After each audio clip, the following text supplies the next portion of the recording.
Bonjour à toutes et tous. Merci de nous avoir rejoints sur cette deuxième série de tables rondes, hein. Nous avons commencé ce matin. Et si nous étions ce matin centrés sur la sûreté, la sécurité traditionnelle, eh bien cet après-midi, nous attaquons la première table ronde de la cybersécurité. On ne compte plus les grandes entreprises, les collectivités territoriales et les hôpitaux qui sont victimes de cyberattaques. M6, Fleury-Michon, Bouygues, l'Université de Montpellier, les laboratoires les laboratoires Pierre Fabre, l'hôpital de Saint-Gaudens, le groupe Bourbon, ici à Marseille et bien d'autres, sont au nombre des victimes. La sécurité numérique, dans une société où le digital conditionne notre façon de vivre au quotidien, est devenue un enjeu majeur de survie. Mais est-ce simple à appréhender au quotidien? Est-ce compliqué? Pour en débattre, j'invite à nous rejoindre sur cette table ronde Monsieur Luc Jouve, président d'honneur du groupement professionnel des métiers sécurité électronique. Merci Luc.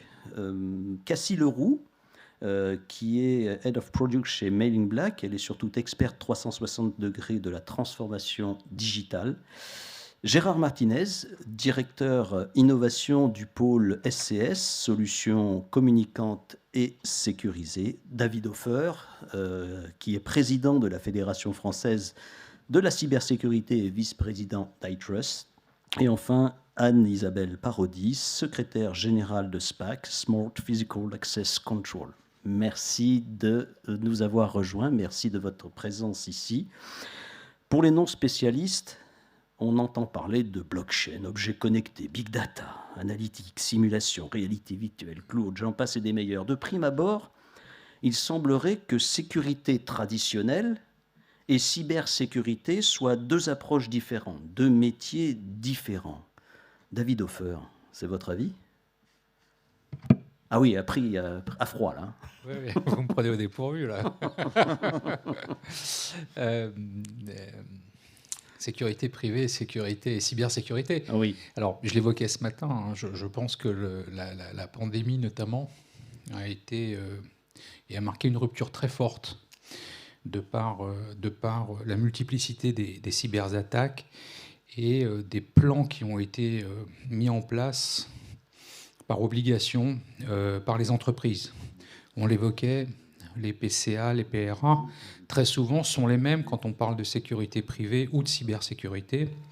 Et je suis persuadé, je reste persuadé qu'il va y avoir une convergence très forte entre la sécurité privée, les métiers donc de la sécurité, de la sûreté traditionnelle et les métiers de la cybersécurité, parce que non seulement on est entré dans une nouvelle ère où finalement beaucoup d'entreprises ont renoncé à leurs locaux, par exemple, où les salariés faisaient de plus en plus de télétravail.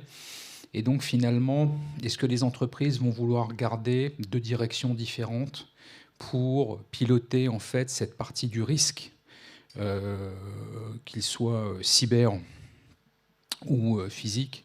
Je suis peu persuadé. On voit des acteurs actuellement qui émergent et qui proposent justement des plateformes convergentes entre sécurité privée et cybersécurité. Je pense que ce sera l'avenir.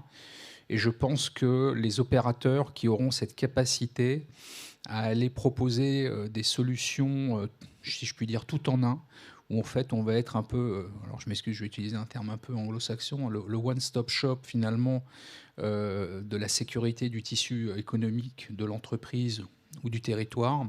Je pense que ce seront ces entreprises-là qui demain, sur des plateformes de services 360, sécurité privée, sécurité physique, cybersécurité, auront beaucoup plus d'avenir que si les entreprises se cantonnent chacune dans leur domaine.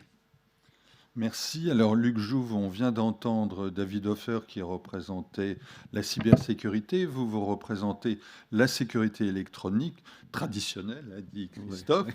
Mais elle n'est pas si traditionnelle que ça quand même. Mais donc, est-ce que c'est aussi votre avis qu'il y a un rapprochement entre ces deux univers qui s'ignoraient complètement il y a quelques années, mais aujourd'hui, est-ce que ça change ? Oui, bien sûr. Bonjour à toutes et à tous. Oui, bien sûr, ça change totalement l'activité de nos métiers. Pourquoi ? Parce que nous vivons une véritable transition, une véritable révolution dans nos métiers de la sécurité électronique. Donc la sécurité électronique, c'est quoi ? C'est la télésurveillance, c'est la vidéosurveillance, c'est le contrôle d'accès. Et nous sommes passés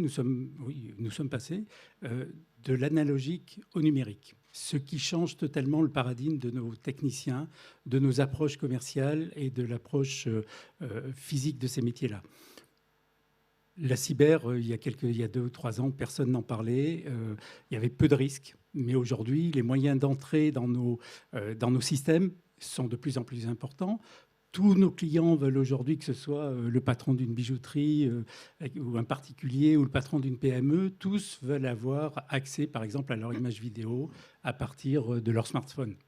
Donc tout ça, ça demande une nouvelle approche et surtout une éducation de nos clients, de nos équipes techniques. Bien évidemment, vous savez tous que si vous prenez l'ensemble des stockeurs en France, vous avez la majorité de ces stockeurs qui ont admin en identifiant et 1, 2, 3, 4, 5, 6 en mot de passe. C'est le code de ma valise. C'est ça, c'est le code de ta... Oui, effectivement. Aujourd'hui, il est primordial dans nos métiers de changer cette mentalité au niveau de nos équipes techniques pour avoir des mots de passe notamment forts. Et c'est d'ailleurs pour ça que le GPMSE, que nous avons déjà depuis 3 ans, créé un guide de bonne conduite en direction de nos dirigeants de PME. Parce que notre profession est composée bien sûr de grands groupes. Donc ces grands groupes, ils ont les ressources en interne, en DSI, etc. Par contre, le patron de PME qui a 5, 6, 10, 15 techniciens, il n'a pas obligatoirement cette approche. Et c'est notre rôle en tant que syndicat professionnel d'alerter et de former ces dirigeants à ce risque cyber qui est très présent. Et là, ça me permet de passer la parole à Cassie Leroux, au regard de son expertise dans ses fonctions précédentes, et notamment expert 360 transformation digitale chez Wavestone. Les entreprises, selon vous, au regard de votre vécu, sont-elles armées en matière de sécurité informatique pour rejoindre Lux et ces métiers qui convergent ? Quel est le constat que vous faites ? Alors, en effet, j'ai accompagné durant ces dernières années de nombreuses entreprises, des grandes entreprises comme la CMA-CGM, Allianz, ou encore d'autres entreprises, on va dire plutôt collectivités, la métropole de Nice, la mairie de La Ciotat, l'établissement public foncier, la région PACA. J'ai pu faire un constat qui était assez global. Si on s'attarde d'abord sur la transformation digitale des entreprises, toutes les entreprises l'ont subi. Certaines n'ont pas réussi à prendre... L'ont subi totalement. Certaines ont réussi à prendre le virage. J'ai accompagné Allianz dans des transformations agiles où là, des moyens ont été mis à disposition des entreprises pour repenser les modèles économiques, pour revoir les organisations, remettre les personnes au bon endroit, revoir les process. D'autres entreprises qui n'ont pas pu dédier des budgets plus conséquents se sont plutôt là tournées vers de l'infogérance parce que pas en capacité de recruter. Le recrutement cybersécurité, c'est un défi, mais pas non plus en capacité de délivrer des moyens pour s'offrir des solutions permettant de s'équiper et donc de protéger l'environnement numérique des entreprises. Ça, c'est la transformation digitale, mais pour la sécurité informatique proprement dite, vous avez aussi constaté des écarts ? Eh bien, ça, du coup, c'est le constat qu'on fait sur la transformation digitale. Le constat, c'est que les entreprises n'étaient déjà pas vraiment prêtes à prendre le virage digital et donc l'étaient encore moins pour celui du virage de la cybersécurité. D'accord. La transformation digitale a imposé aux entreprises de parler cybersécurité. Donc c'est un nouveau défi qui s'offre à elles. Et les entreprises aujourd'hui qui ont su s'équiper d'outils digitaux pour pouvoir se sécuriser, ça a créé une véritable fragmentation sur le marché. Aujourd'hui, on a des solutions de cybersécurité qui parlent aux entreprises qui sont le plus avancées, mais cela a créé une vraie fracture pour les TPE et PME qui ont des véritables difficultés d'accès à ces outils, de compréhension de ces outils et donc des difficultés pour déployer les moyens pour se protéger efficacement. Alors, Gérard Martinez, vous êtes donc directeur innovation au pôle SCS qui rassemble des entreprises un peu d'horizons différents. Justement, est-ce que sur le terrain, vous voyez cette convergence qui est en train de s'opérer entre les entreprises, les prestataires de sécurité? Merci, bonjour à tous.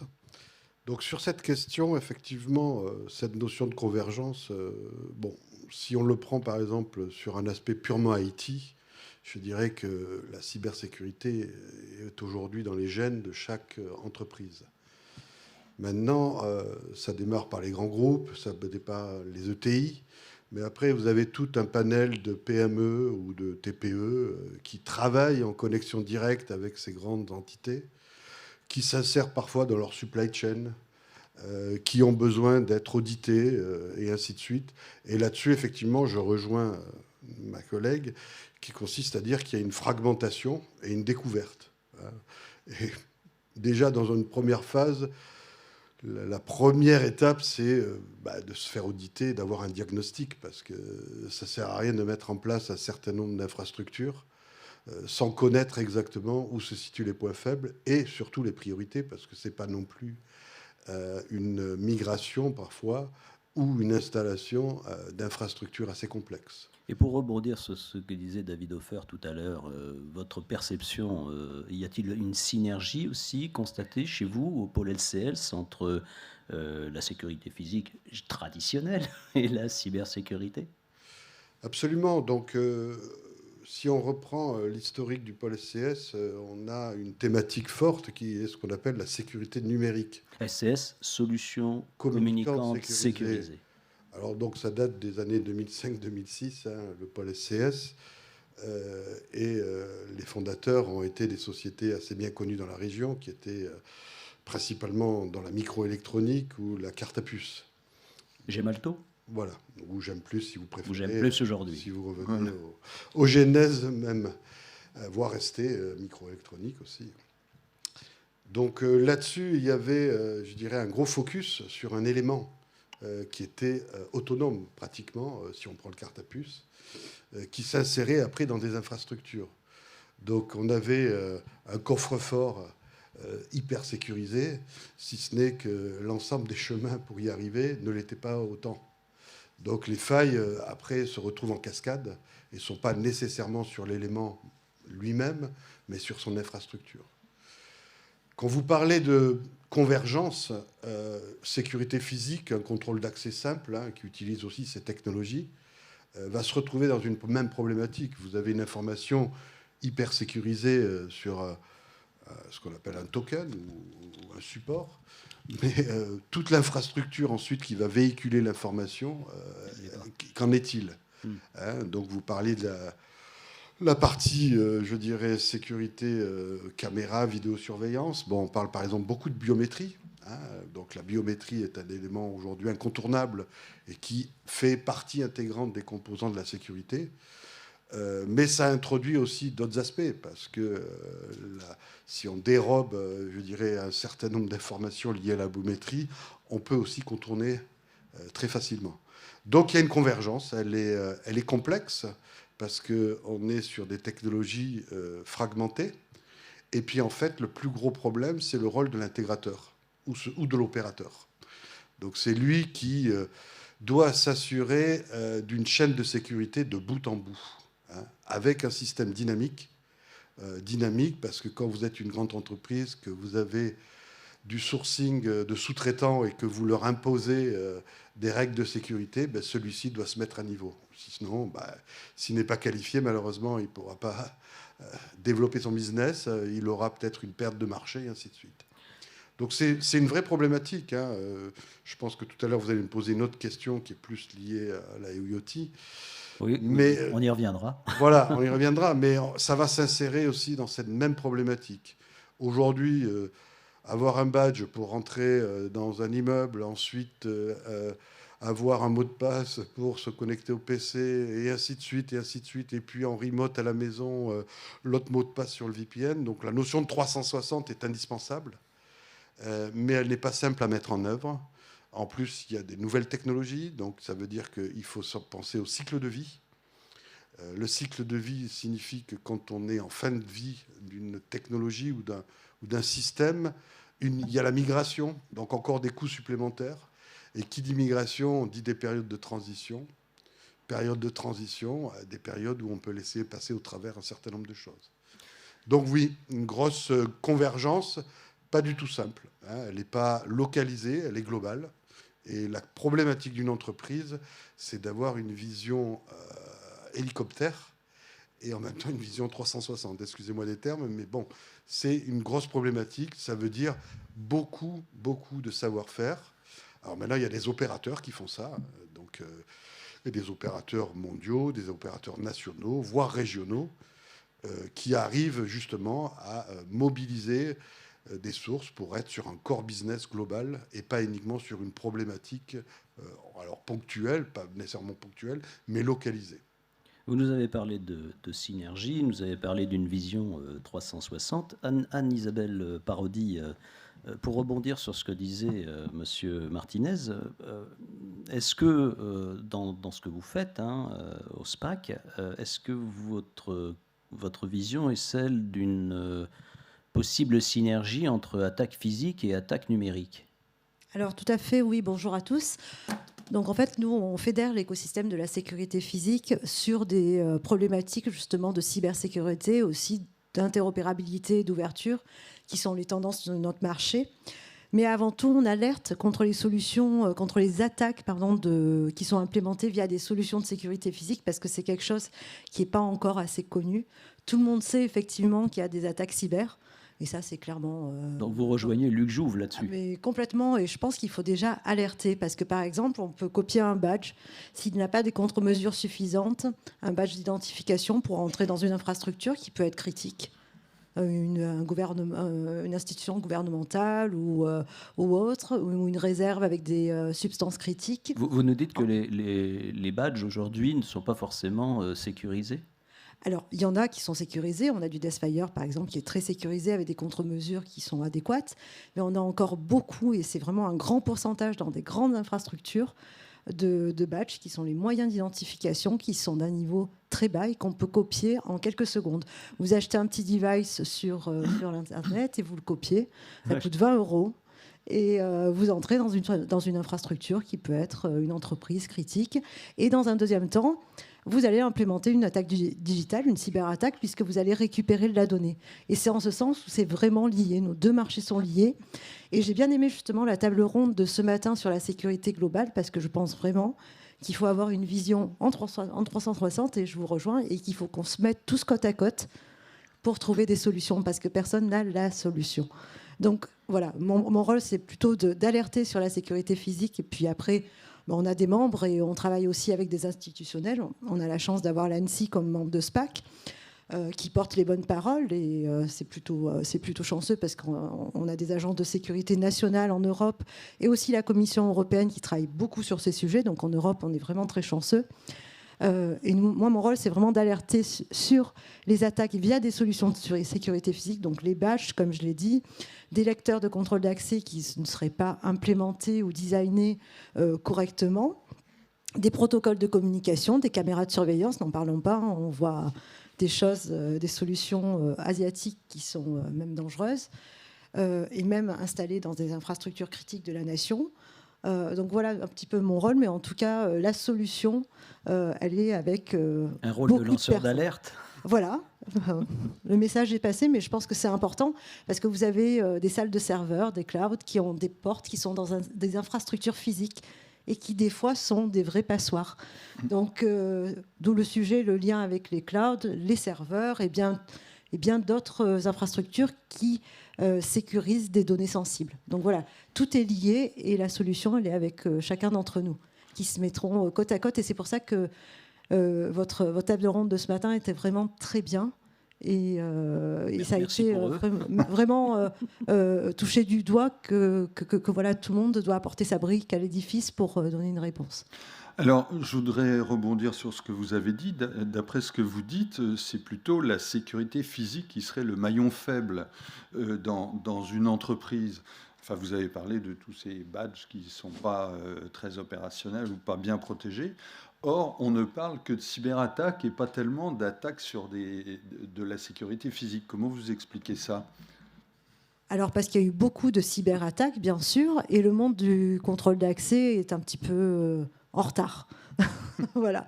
On vient d'un monde un petit peu plus, on va dire, un petit peu moins au courant de tout ce qui est digital, numérique, hein, parce qu'à la base, c'était plutôt électronique et mécanique. C'est en train de se digitaliser, et du coup, voilà, on est un petit peu en retard, je l'avoue. Mais en tout cas, le maillon faible, je pense, est la sécurité physique, parce qu'on a un petit train de retard.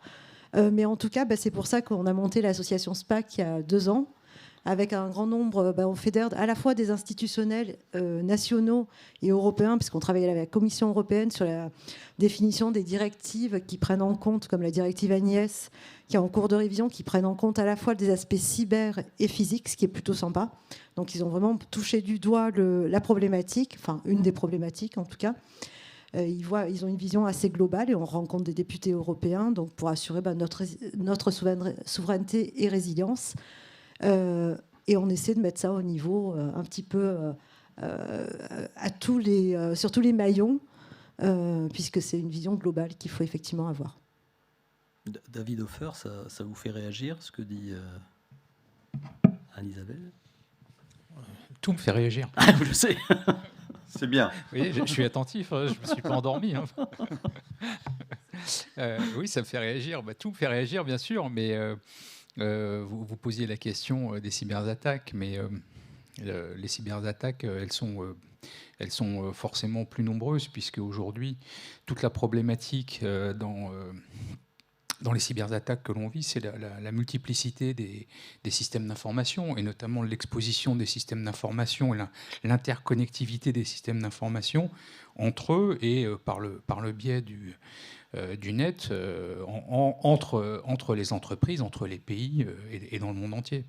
Et donc forcément, à partir du moment où on a des personnes malveillantes qui veulent lancer des cyberattaques, elles ont tout de suite un panel beaucoup plus large de possibilités que lorsqu'on vient avec un badge où on peut cibler peut-être une entreprise ou une autre. Et ça fait, je pense, une grosse différence à ce niveau-là. Alors maintenant, si on parle des cyberattaques plus spécifiquement, il faut savoir aussi que les cyberattaques, elles sont industrialisées aujourd'hui. Sur le dark web, on peut, tout le monde le sait ici, c'est pas une grande nouveauté, mais on achète des guides pour générer des virus pour 40-50 $, et même des non-informaticiens qui ont accès aujourd'hui au dark web peuvent très bien acheter le guide du petit virus. Ça se vend, et la dernière nouveauté, c'est de demander des pourcentages sur le montant des rançons. C'est-à-dire qu'avant, on avait des rançons qui étaient à des prix fixes. La dernière nouveauté, c'est finalement d'avoir aujourd'hui un pourcentage du montant des rançons qui sont elles-mêmes liées au chiffre d'affaires des entreprises. Donc on rentre dans un espèce de mécanisme comme ça qui est un peu fou. C'est intéressant parce que on avait un débat hier soir sur le sujet avec un représentant de la Fédération française des assurances, et qui expliquait que finalement ils ont décidé d'arrêter de payer les primes d'assurance sur les cyberattaques parce que finalement ils considéraient que ça, d'un point de vue éthique, ça encourageait finalement et ça alimentait la cybercriminalité. Alors, puisqu'on parlait des ruptures, la vraie rupture dans la cybersécurité, c'est la multiplicité finalement des portes d'entrée dans les systèmes d'information, et par voie de conséquence, la multiplicité aussi des solutions de cyberdéfense. Parce que pour chacune des approches, finalement, il va falloir un outil, un logiciel, un mécanisme pour se protéger. On va prendre un exemple simple. Comme vous le savez, la cybersécurité, c'est une chaîne de valeur qui va depuis le hardware, en passant par les réseaux, les logiciels, les ERP, et puis jusqu'à l'utilisateur. Et donc, en fait, il va falloir sécuriser quelque part et avoir des outils pour sécuriser chacune de ces briques. Et la grande complexité, finalement, pour les entreprises ou les institutions, c'est de pouvoir s'assurer que chacune des maillons de cette chaîne, finalement, est sécurisé et n'offre pas ce qu'on appelle une surface d'attaque qui va permettre de briser toute la chaîne. Et ça, c'est très, très compliqué. Et alors, ça part du badge d'accès, et je vous rejoins complètement, mais pas uniquement. C'est-à-dire qu'après, derrière, il va falloir sécuriser toute la chaîne. C'est pour cette raison aussi qu'aujourd'hui, on met en place des plateformes de centralisation de la cybersurveillance, des SOC, qui utilisent de l'intelligence artificielle et qui permettent notamment d'aller traiter l'ensemble de la masse des données pour analyse et donc pour aller vérifier qu'il n'y a pas eu de ce qu'on appelle aujourd'hui de signaux faibles, de comportements déviants dans le système d'information qui seraient caractéristiques d'une cyberattaque. Parce qu'aujourd'hui, les angles d'attaque sont tellement grands, sont tellement nombreux, que c'est extrêmement difficile pour des équipes même qualifiées d'aller les détecter. Alors, les premiers sujets qu'on va traiter sont les vulnérabilités, bien sûr, dans un système d'information. Ensuite, c'est la sensibilisation des utilisateurs. Et puis, le troisième sujet, ce sont les sauvegardes qu'il faut absolument avoir. Donc, ça sont les 3 points fondamentaux. Et puis ensuite, bien sûr, tous les systèmes de cyberdéfense que l'on peut avoir. Et pour, je peux en parler pendant des heures, donc je ne vais pas monopoliser la parole. Mais pour revenir sur cette partie rupture, il y a 2 ruptures. Il y a 2 ruptures majeures. Celle que j'évoquais sur la convergence, mais sur la cybersécurité en tant que telle. Il y a un changement des comportements. Et puis, il y a un changement des technologies, à la fois d'attaque et de défense. Le changement des comportements, c'est le passage notamment au travail à distance, où aujourd'hui, on travaille avec son propre smartphone, son propre ordinateur, et on se connecte au réseau de l'entreprise.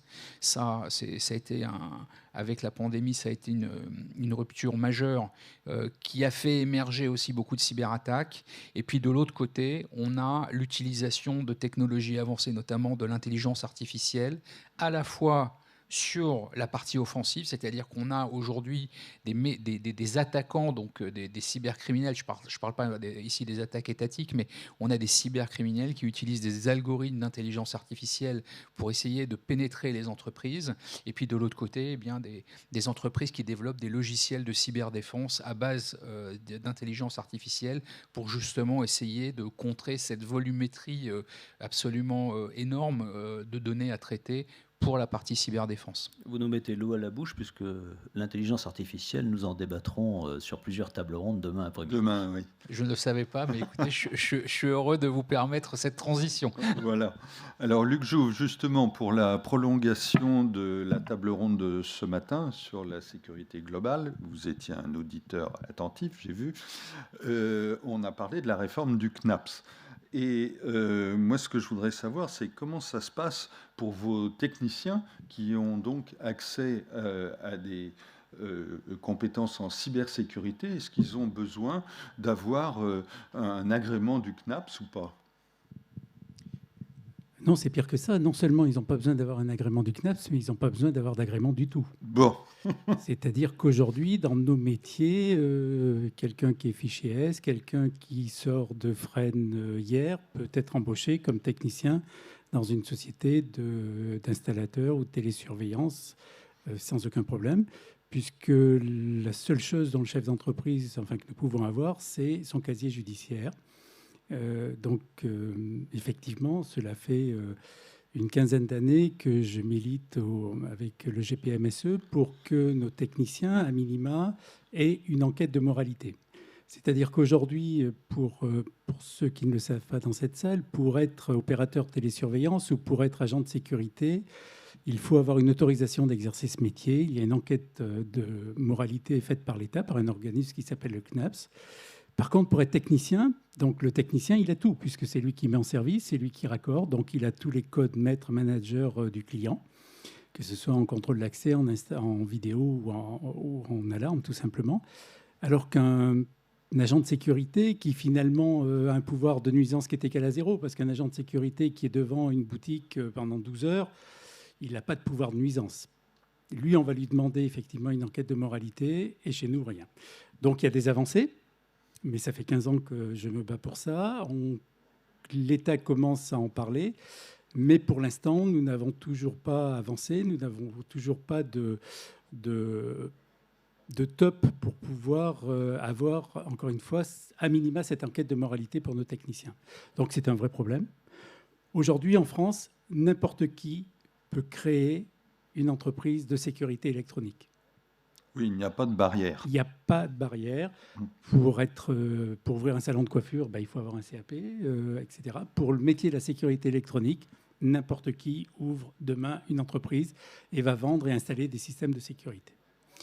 Donc, si dans les PME, on essaye encore que de contrôler à peu près nos techniciens, vous imaginez bien dans les grands groupes qui ont des équipes commerciales de 200 ou 300 commerciaux qui écument la France. Rappelez-vous qu'un commercial qui vient vous vendre ou vous proposer un système de sécurité électronique, il fait une analyse de besoin. Donc, le client, que ce soit un particulier, que ce soit une PME, le problème ne se pose pas dans les institutions d'État, dans les OIV, etc., parce qu'il y a un directeur sécurité.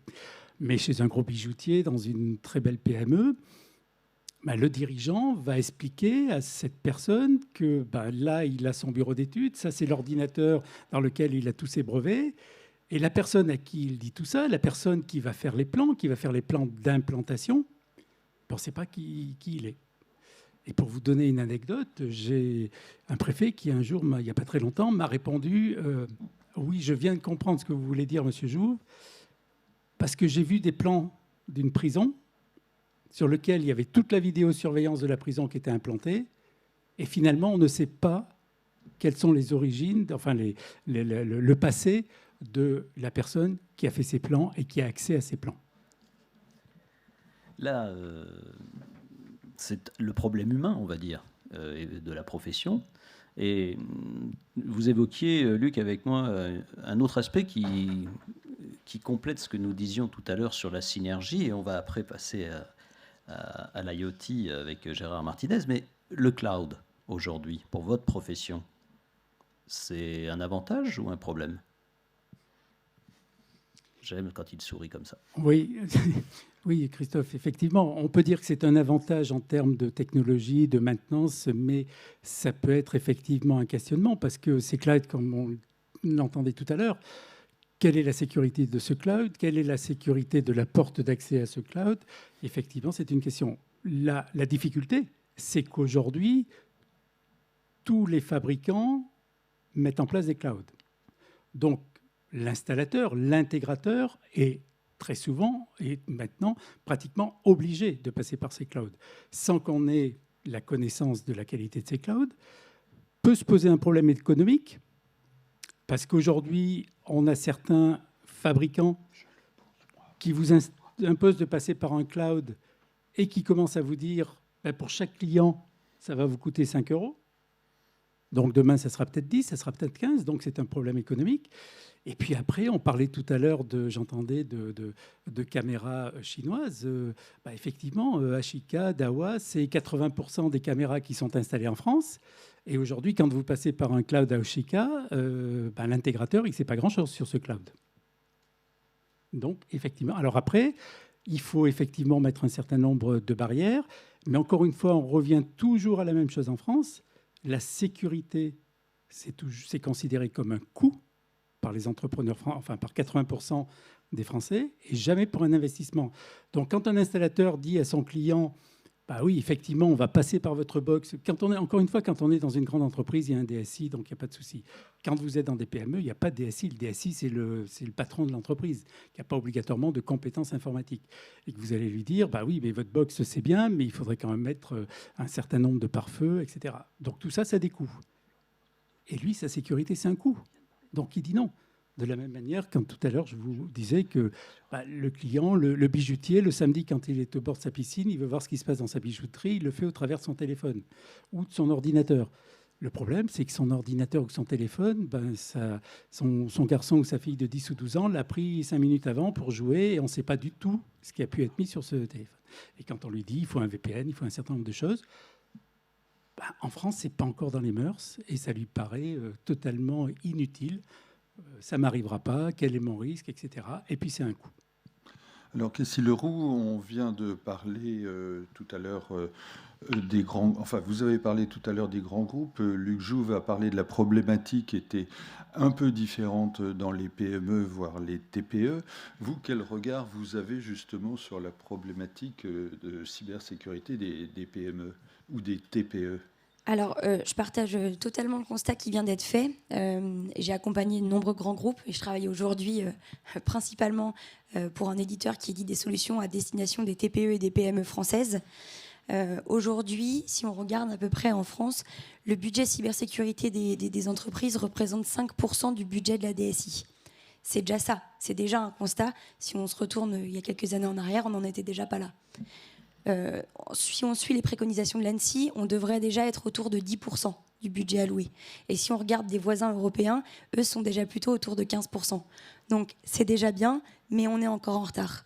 On est encore malheureusement, même dans les plus petites entreprises qui vont parfois plutôt se tourner vers l'infogérance, sur des budgets qui sont peu élevés. Et donc, en effet, considérer l'investissement d'un VPN, c'est toujours perçu de ce point de vue-là. Donc ça, c'est compliqué. On se retrouve avec des entreprises qui sont, à mon sens, maintenant conscientes du problème et qui veulent aller se diriger vers des solutions. On a des hôpitaux qui ont peur pour leur donner leurs patients, on a des collectivités qui ont peur pour leur donner des citoyens, mais on a aussi maintenant des industries françaises qui ont peur de se faire bloquer toute leur chaîne de production.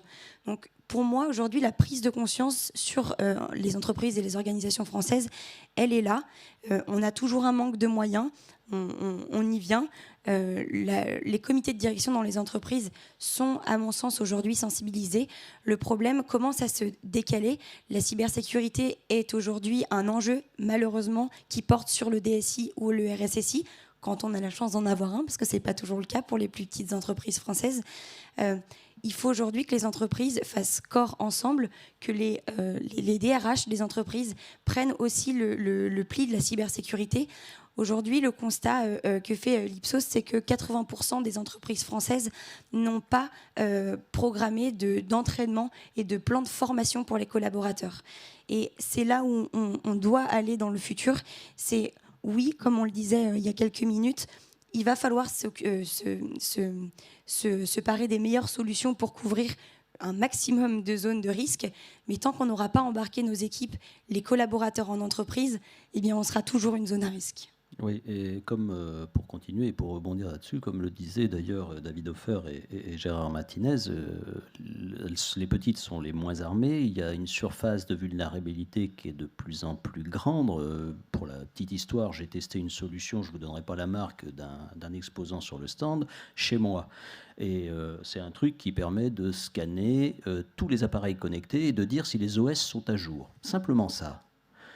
On est chez moi, je suis marié, 2 enfants, d'accord ? On se dit, bon, allez, 4 adresses IP et compagnie. L'appareil, il va jusqu'à, j'avais pris le plus petit, 25 adresses IP. Les 25 y sont. C'est-à-dire que chez moi, 25 adresses IP embarquées dans une petite entreprise, le surface d'exposition est énorme. Et d'ailleurs, aujourd'hui, avec les objets connectés, comment dirais-je, Gérard Martinez, qu'est-ce que ça implique en matière de cybersécurité ? On ne se rend même pas compte qu'on est vulnérable.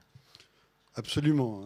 Donc, objets connectés, on va juste segmenter, mais peut-être juste pour faire la transition, si on parle d'attaque, par exemple, la fuite de données, c'est une des attaques, c'est la guerre économique. Et aujourd'hui, on va dire que c'est 50 à 60%, alors c'est des chiffres que j'avais il y a quelques années, mais c'est 50 à 60% dû au fait de personnes. Alors, soit par un acte de malveillance, de capture de l'information, soit de la négligence. Tout le monde a eu la clé USB que vous avez fait tomber, que vous avez oublié, que quelqu'un vous a dérobé, et ainsi de suite. Donc, il ne faut pas minimiser quand on parle de sécurité physique, logique, mais il y a aussi tout un système d'éducation. Un développeur, sa fonction principale, c'est pas de se préoccuper. Il peut développer un module sécurité, mais dans son attitude, il ne peut pas l'être. Et là, c'est un élément qui est parfois aussi minimisé. Vous parliez de certification sur des installateurs. Quand vous allez avoir un installateur qui a tous les codes, ou potentiellement les clés où sont stockés les codes, peu importe, ou celui qui fabrique la carte sans contact et qui peut la reproduire à façon, Comment on contrôle ça? Donc ça fait partie d'une problématique qui n'est pas d'une problématique de technologie, hein, ça va être une problématique personnelle et un état d'esprit. Et on ne l'a pas vraiment, cet état d'esprit, hein, nous-mêmes. Voilà. Alors après, si on fait la transition sur l'IoT, et là je peux vous parler d'une expérience personnelle, le fait d'avoir un réseau connecté à une box à la maison et d'être en télétravail ou d'être en remote, on pense que tout va bien. Mais en fait, c'est pas vrai. Rien ne va, en fait. Hein. Aujourd'hui, une box, c'est pas un objet de sécurité.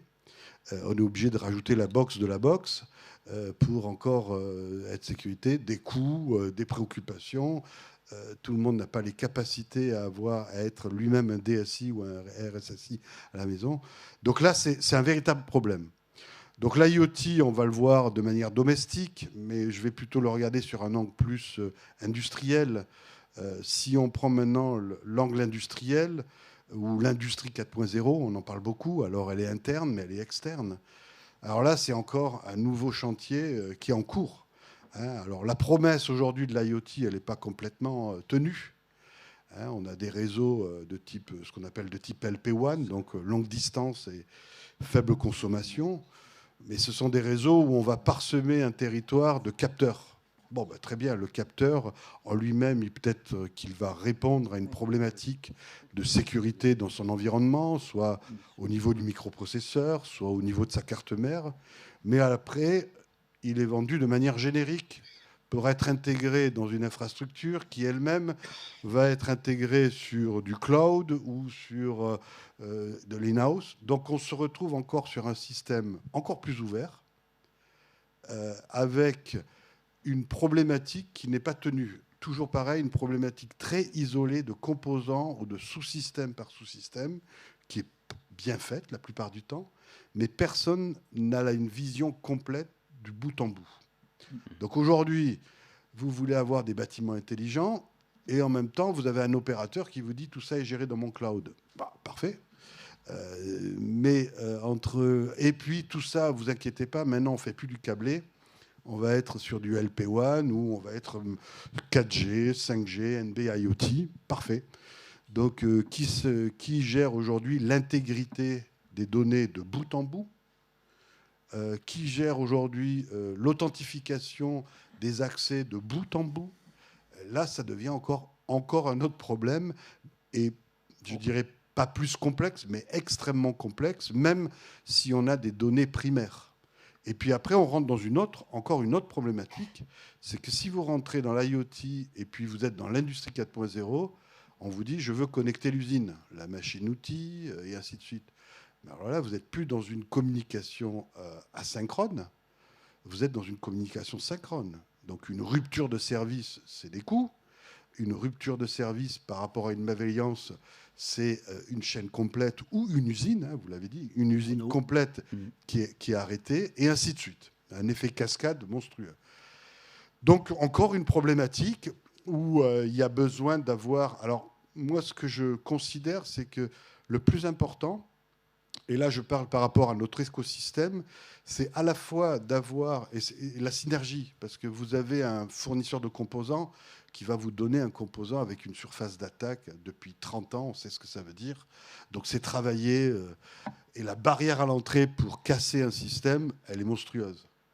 Par contre, si ce composant il est inséré sur une carte où on n'a rien, ou alors la sécurité est très faible, ben finalement, on n'a rien fait. Donc là, on va rentrer dans une problématique assez globale.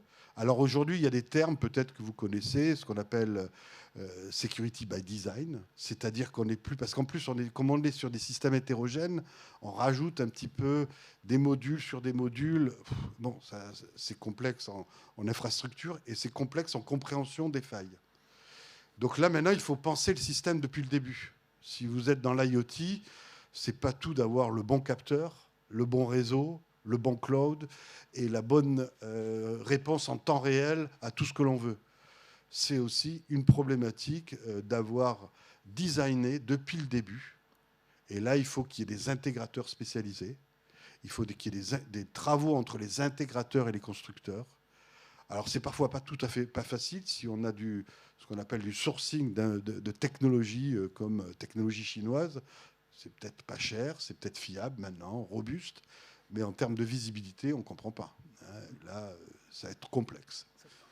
Voilà. Je ne voudrais pas, mais là, on peut débattre. Le gros frein, par contre, ce qui est assez préjudiciable, c'est qu'un des freins qui est présent maintenant au niveau de l'IoT, il y avait un problématique de technologie.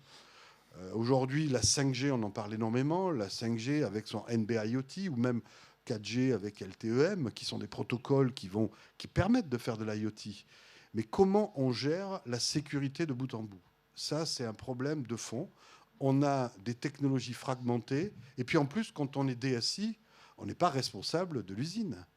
Il y a encore un autre responsable qui lui-même potentiellement a encore son propre service qui vient de la sécurité de type safety et puis qui est en train de migrer maintenant vers la sécurité numérique. Donc une problématique organisationnelle et une problématique de gouvernance dans les entreprises. Voilà. On pourrait, comme mon collègue, on peut avoir des débats continuels là-dessus.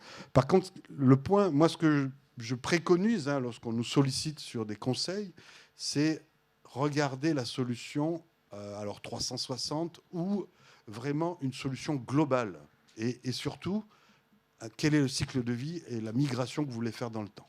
Parce qu'aujourd'hui, quand on vient dans l'industrie, on ne met pas en place une solution où on va faire un update de logiciel comme ça à la volée. Je veux dire, il y a des procédures, il y a des problématiques à gérer. Une rupture de continuité de service ou dans une usine, ça peut amener à des catastrophes. Alors justement, Anne-Isabelle Parodi, comme l'a bien expliqué Gérard Martinez, avec l'IoT, on a complètement changé d'échelle en matière de risque. Et donc, qu'est-ce qu'il faut faire? C'est quoi la réponse? À votre avis, c'est par exemple passer par des standards, par une nouvelle réglementation? C'est quoi votre avis? Alors, je parlais justement de réglementation nationale et européenne, donc on est vraiment chanceux, je le répète, parce que c'est peut-être pas le cas outre-Manche. Donc, les agences de sécurité et aussi la Commission européenne sont en cours de définition de la révision de la directive NIS et aussi d'un schéma de certification européen. Alors, en France, on a ce qu'on appelle les OIV, qu'il faut sécuriser avec des solutions d'un niveau de sécurité certifié.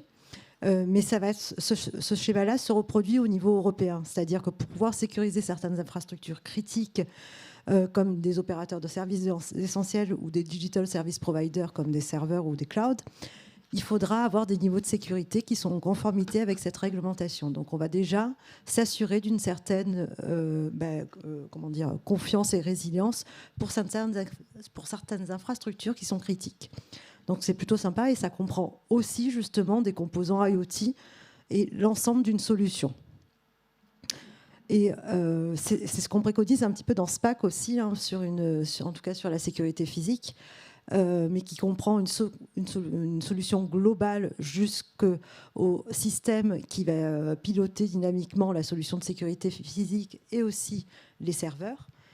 Puisque l'ensemble de la solution, c'est ce que recommande l'ANSSI, doit être certifié pour certaines infrastructures. Et on recommande aussi l'utilisation, bien sûr, en contrôle d'accès, par exemple, de standards qui sont eux-mêmes certifiés et ouverts. Et ça appuie aussi, alors on parlait de résilience et de souveraineté sur des solutions qu'on maîtrise. Merci. David Hofer, un petit mot de synthèse de cette table ronde? Et après, on passera la parole à la salle, s'il y a des questions. Synthèse. Une synthèse rapide. Synthèse. Au titre de la fédération. Oui, il y a du boulot. Une synthèse, court, oui. Court, il y a il y a du travail. On voit que c'est multiple. On voit qu'il y a des bouleversements, qu'il y a des ruptures qu'on a évoquées sur ces aspects cybersécurité. On voit effectivement que l'intégralité de la chaîne de valeur, elle est concernée, qu'il y a des problématiques également juridiques et de conformité qui entrent en jeu et qui sont très importantes. Vous évoquiez les OIV, mais il y a aussi maintenant, depuis la directive NIS 2, donc les OSE qui sont concernés et donc qui couvrent beaucoup plus finalement d'entreprises et d'institutions que l'on avait auparavant avec les OIV. Et je pense qu'on va aller et on va poursuivre ce cheminement parce que finalement, ces problématiques de cybersécurité, elles touchent notre quotidien. Et on le voit avec les malheureux événements qu'il y a en Ukraine aussi. Le quotidien, c'est également la communication et les services aux citoyens. Donc je pense que finalement, on est en train de vivre une époque de rupture. Une époque formidable, mais presque. En tout cas, merci, mais restez en place. Y a-t-il des questions dans la salle que vous souhaiteriez poser à nos intervenants? Est-ce qu'il y a aujourd'hui, il existe des moyens ou des assurances ou des méthodes pour savoir comment peut-on garantir surtout les clouds qui sont associés justement au matériel et qui amènent le service? Parce qu'aujourd'hui, si quelqu'un nous dit écoutez, demain, mon cloud, je ne l'ai plus, et qu'on a 2000 ou 3000 matériels déployés, on fait comment? Donc voilà, la question est de savoir comment peut-on se préserver avec des objets communicants et des clouds de l'aspect juridique et de l'aspect opérationnel. Qui souhaite répondre? Alors la personne est là, hein, mais je pense qu'aujourd'hui, il y a un premier niveau quand même. Vous avez un représentant de l'ANSSI ici, et c'est la première chose à faire lorsque vous êtes une entreprise ou même un particulier, c'est de s'intéresser à l'information. Alors l'ANSSI, on a la chance de l'avoir en France, est connecté au niveau européen, bien entendu, et au niveau international.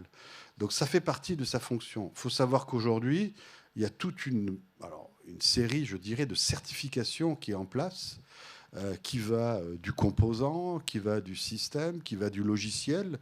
Et je pense qu'aujourd'hui, il y a des extensions. Alors, je parle sur le contrôle de mon collègue, mais il y a aujourd'hui une réflexion justement sur la problématique que vous venez d'évoquer. Alors, elle est double. Il y a une problématique de pérennité, parce que si vous êtes sur un cloud en Ukraine, c'est un peu difficile aujourd'hui, j'imagine. Donc ça, c'est la problématique de souveraineté, on entend parler, hein, la crise l'a mis en avant. Donc la souveraineté au niveau des données que l'on héberge ou autre, c'est quelque chose qui, à mon avis, quand on va parler sécurité, et dans votre cas particulier, il va falloir maintenant s'adresser à des opérateurs nationaux. Sinon, votre interrogation sera perpétuelle. Hein, vous allez, et après, que ce soit des nationaux, ils seront soumis à une notion de certification, avec tout ce que ça sous-entend.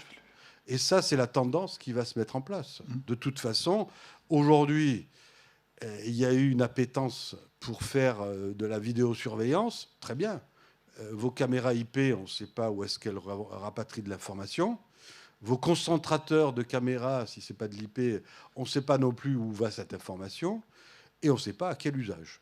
Donc là, maintenant, il va falloir quand même que, sérieusement, et la réglementation est en place, hein, une réglementation nationale, européenne, est en place. Et puis maintenant, il va falloir avoir une certification robuste, reconnue, que ce soit au niveau national et au niveau européen. Alors, Gérard Martinez, 2 secondes, vous parlez des clouds en Ukraine, moi je vous parlerai des clouds en France, parce qu'il y a aussi des problèmes en France. Parlerai par exemple de l'exemple d'OVH qui a flambé à Strasbourg. Donc, comment on peut se prémunir contre ce genre de problème? Alors après, là on parle d'une autre problématique, c'est la problématique de la redondance.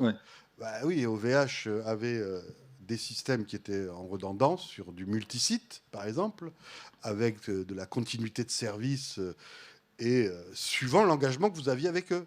Hein, si vous avez signé un contrat où vous n'avez pas plus d'1 heure ou une demi-heure de rupture de service, vous étiez, à mon avis, bien protégé. Si vous ne l'aviez pas fait, vous étiez dans une situation délicate. C'est sûr. Voilà. Luc ou David? Oui, juste un mot. Le problème de travailler avec des entreprises françaises, c'est qu'il faudrait qu'il y en ait. Il faut commencer par ça. Donc, en fait, là, on parle de géoéconomie. On parle de rapatriement en France ou en Europe de nos activités. Mais aujourd'hui, en France, donnez-moi le nom d'un fabricant important de caméras de vidéosurveillance. vous avez Axis qui est européen, mais en dehors de ça, vous avez personne d'autre. Et aujourd'hui... Ils sont à moitié japonais quand même. Et ils sont maintenant aussi à moitié japonais. Alors, bon, Japon-Chine, c'est peut-être pas le même enjeu, mais c'est une vraie difficulté. Dans les fabricants de matériel de contrôle d'accès ou de système d'alarme, vous avez très peu, voire pas du tout, de fabricants français. En tout cas, il n'y en a aucun qui est leader. Qu'on soit bien clair, c'est pas potentiellement un fabricant français. Votre fournisseur chinois peut avoir aujourd'hui une antenne en Europe ou en France et peut être soumis à un processus de certification par rapport à tous les critères que l'on veut dire. Là, je parle plutôt de souveraineté.